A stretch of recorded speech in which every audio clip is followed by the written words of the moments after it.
হোস্টেলের কাজে অনিয়ম, গুণগত মান বজায় রেখে কাজ করতে বিধায়ক পিনাকির কড়া বার্তা। খোয়াই জেলার কল্যাণপুর প্রমোদনগর বিধানসভা এলাকার বিভিন্ন প্রান্তে বর্তমান সরকার পরিকল্পনা করে নানা প্রকারের পরিকাঠামোগত উন্নয়ন নিরন্তরভাবে করে চলেছে, যার সাক্ষী সংশ্লিষ্ট বিধানসভার বিভিন্ন এলাকাগুলোর মধ্যে বহাল রয়েছে।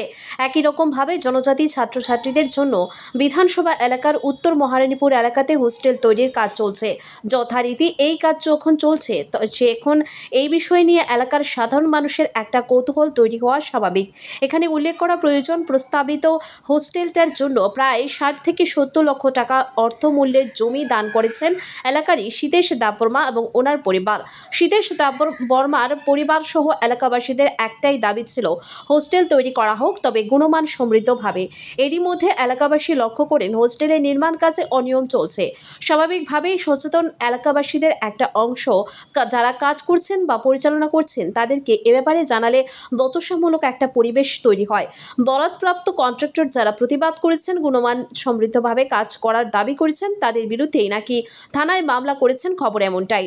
সার্বিক ঘটনার খবর পেয়ে স্থানীয় বিধায়ক পিনাকি দাস চৌধুরী আজ ঘটনাস্থলে ছুটে যান এবং নির্মাণ স্থল পরিদর্শন করেন। সার্বিক পরিদর্শন শেষে এবং যারা কাজের সাথে যুক্ত তাদের সাথে কথা বলার পর সংবাদ মাধ্যমের কাছে প্রতিক্রিয়া দিতে গিয়ে রীতিমতো ক্ষোভ উগরে দেন কল্যাণপুরের বিধায়ক।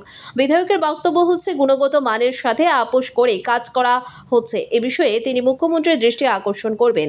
পাশাপাশি যে সমস্ত সচেতন এলাকাবাসীরা সরকারি নির্মাণ কাজে অনিয়মের অভিযোগ বাধা দান করেছেন তাদেরকে অভিনন্দন জানিয়েছেন বিধায়ক পিনাকি দাস চৌধুরী। কল্যাণপুর বিধানসভার মহারানী অঞ্চল, এখানে tribal student boys guest hostel তৈরি হচ্ছে।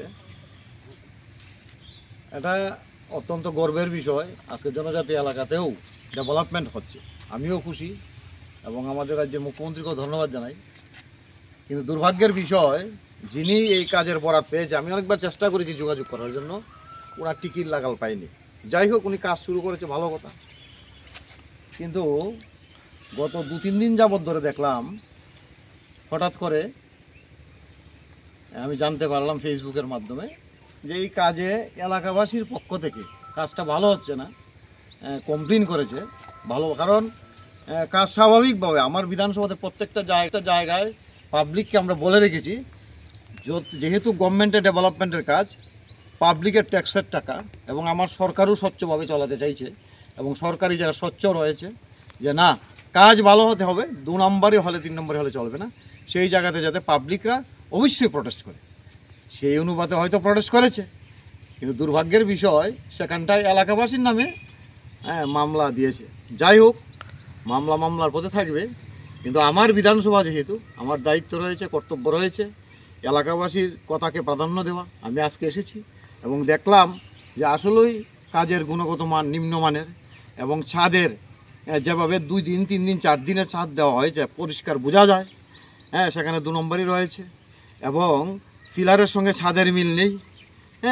এই জায়গায় আমি বলবো এটা অবশ্যই এলাকাবাসী করেছে, প্রতিবাদ করেছে। ভালো কাজ করতে হবে, ডেভেলপমেন্ট আমরা চাই, কিন্তু এখানে যেহেতু ফ্রিতে যে ব্যক্তি জায়গা দিয়েছে, দান করেছে, কোন ব্যক্তি জায়গা দিয়েছে? শীতেশ দেববর্মা, ওনার শ্বশুর শীতেশ দেববর্মা, ওনারা জায়গা দিয়েছে, যেখানেও জায়গার দাম 60 থেকে 70 লক্ষ টাকা। অথচ ওই ব্যক্তি বরাদ্দার যে কন্ট্রাক্টর, আমি চিনিও না, কোথায় জানি বের, আমি চেষ্টা করেছিলাম কিন্তু উনি কর্ণপাত করেনি। ওই ব্যক্তি, ওই জায়গা দাতা, যিনি জায়গা দান করলেন সরকারকে বিনামূল্যে, ওই ব্যক্তির নামেও মামলা দিয়েছে। তাহলে মানুষ কী ভাববে? আসলে ওই এজেন্সি আমাদের কল্যাণপুরকে বদনাম করার জন্য, বিশেষ করে জনজাতি এলাকায় বদনাম করার জন্য সেই ধরনের একটা অপপ্রয়াস চালাচ্ছে, এবং আমি একে ধিক্কার জানাই।